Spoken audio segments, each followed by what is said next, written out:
In session number 2 in our series on using Flash and doing animation, we're going to look at an animation trick called onion skinning.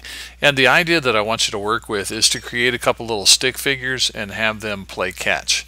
And the requirement of today's assignment, and this is going to be like a 20-pointer in the grade book, the requirement for the assignment is that the object that they're throwing back and forth, in my case here it's a ball, has to go over, back, over, back, over, back. 3 trips. All right, now they could throw a cat back and forth as far as I'm concerned, but what I want you to work with is a couple of characters playing catch. Now obviously nothing terribly complicated about the artwork here. It's just kind of brushed on stick figures, and I'll show you a little bit about options that you have on making something for them to throw back and forth. All right, well, you'll have to start Flash when you get this going, and I'm going to go ahead and close this one. When you start Flash, remember you'll see this dialog box here in the middle, and you can just click this button in the center column, Create New Action Script 3.0. That will give you a new stage. Again, I like to come up to the top right to this zoom window and do Fit in Window. I like to fill my window with the stage. That's up to you. And with the black arrow tool selected, you can also, if you wish, you could change your background color. I don't think I'm even going to do that this time. I'm going to go get the paintbrush tool. I'm going to use black paint, and I'll use a reasonably good sized brush here. I don't want to use a little tiny brush. I'll use a reasonably good sized brush. I'm just going to draw in a couple of stick figures. They're going to play catch. Just using the paintbrush. I'm going to paint in these stick figures. One over here, one over here.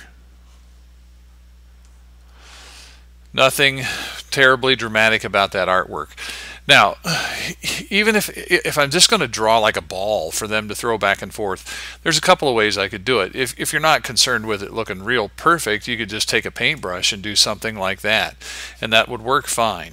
I do want to show you something else. I'm going to undo that with Control-Z, by the way. Control-Z is undo. Now, you can come over here to where probably you'll see the rectangle tool here first of all, but if you click and hold, there's an oval tool.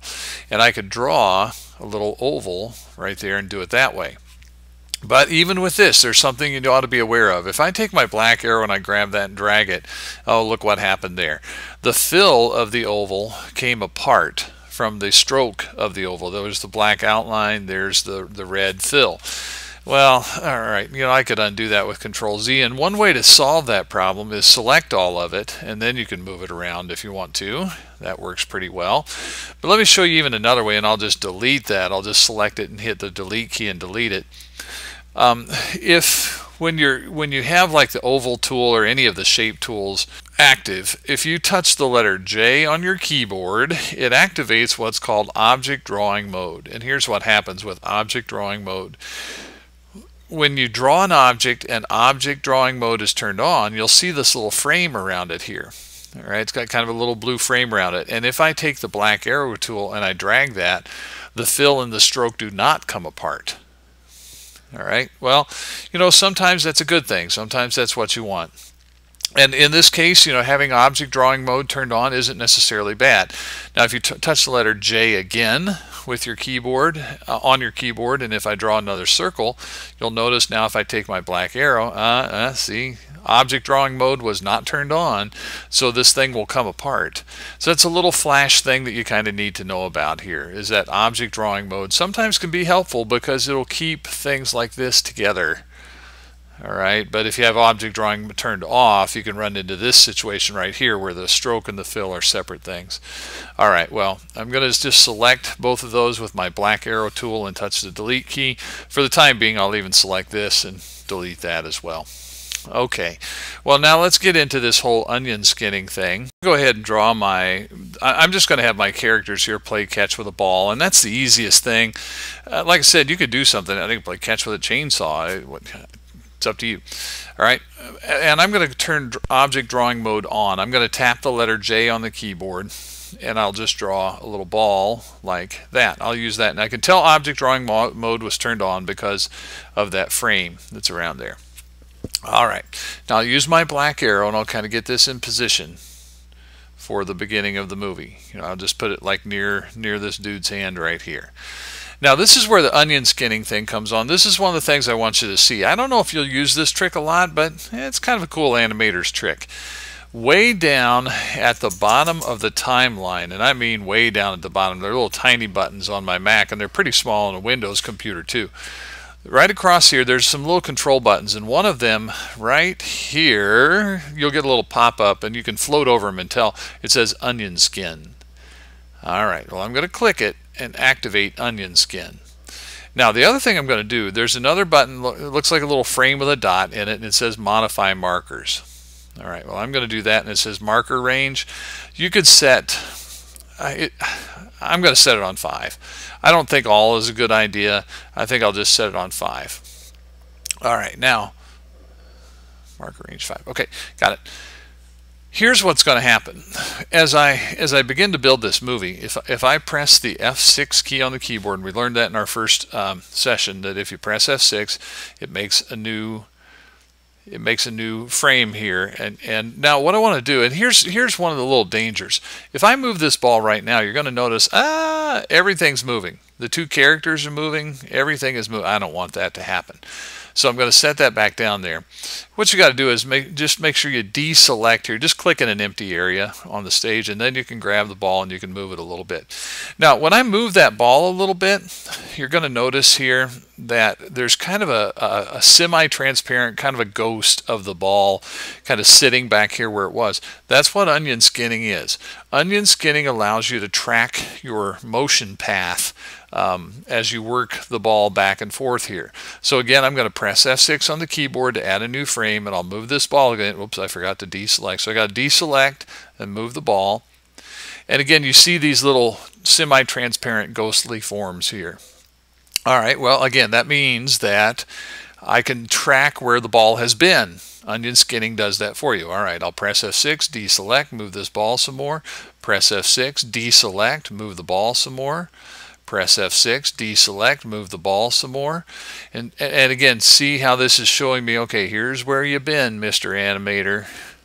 All right, so that's kind of helping me out as I plan the path of the motion of the ball. So let's speed this up a little bit. I'm going to get going.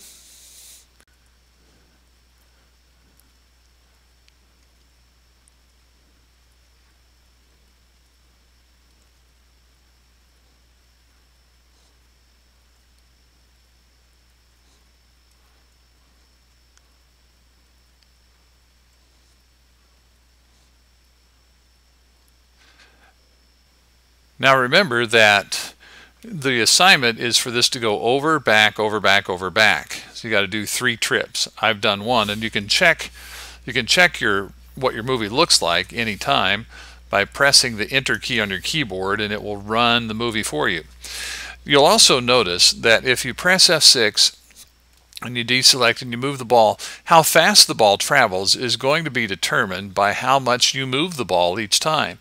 If I press F6, deselect, and I move the ball only just a very little bit, it's going to take more movements for it to get from here to this other hand over here. And so that's going to make it look slower as it goes. Small movements translate into slower, smoother animation. However, if I use bigger movements like this, you see how I jumped a farther space there, it's still going to look, yeah, fair. You don't want to make big jumps, but it's still going to look pretty good, but it is going to go faster. It makes it go much quicker, and so you really kind of have control over how quickly this all happens by the size of your movements. You see how I'm using bigger movements now? I'm leaving more space here, and that means it's all going to get done quicker. But it's also, when you play it, the pace of the ball, the movement of the ball is going to be much faster because I'm kind of biting off bigger chunks at a time for every movement that I make. I've done 2 trips now, and this one's going to go pretty fast because I want to save time in my demonstration movie here and let you get to work on yours. All right, coming down here. This is my last trip. Okay, we get over here to him. And again, the whole thing is kind of learning how this onion skinning helps. Now, on this last one, I'm going to have a little fun here. He's going to kind of chuck it right across here. Some pretty big movements. So it's going to go pretty fast. Because remember, each one of these frames is only a 24th of a second. And this is going to whack, hit him right in the head, and then we'll make it bounce down. You press F6, deselect, move the ball, press F6, deselect, move the ball. Alright, so my whole movie right now is a little less, it's about 85 frames, and we go over, back, over, back, over, and you see the difference in the speed there. And again, remember, that's because I started using bigger movements. That first trip over and back is slower, the other two trips go faster, and that's because of the size of the movements that I made as I worked the ball back and forth. Well, now this is the assignment of the day. A couple of figures playing catch with an object, and onion skinning will help you map this out and try it out. I'm just running my movie over and over here so you can see it several times. When you get this done, you're going to need to go to File, you go to Save As, you get to your network drive, Drive H, and save it on Drive H first of all. You can just call it Catch. That'd be a good file name for it. Just call it Catch. Then once it's saved on Drive H, you got to drag it and drop it over to Drive L.